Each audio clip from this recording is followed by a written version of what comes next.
सत्यनारायणाची पूजा करताना बरीच तरुण पिढी आम्हाला असं म्हणते की तो कृष्ण त्याला 16,118 बायका वर त्यांनी राधा ठेवली जिचं लग्न केलं, म्हणजे या भाषेत बोलतात बरं, काय खूप खराब भाषा आहे. म्हणजे तुम्हाला पटतं का असा आदर्श देव आम्ही मानावा का?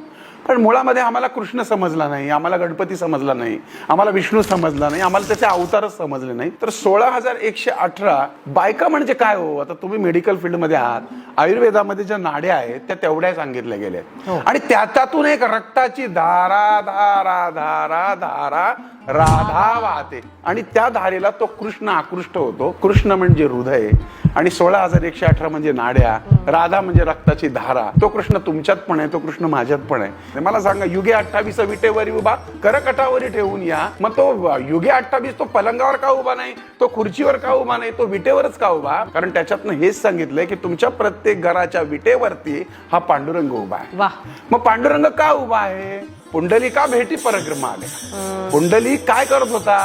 तो त्याच्या आई बापाचे हातपाय दाबत होता.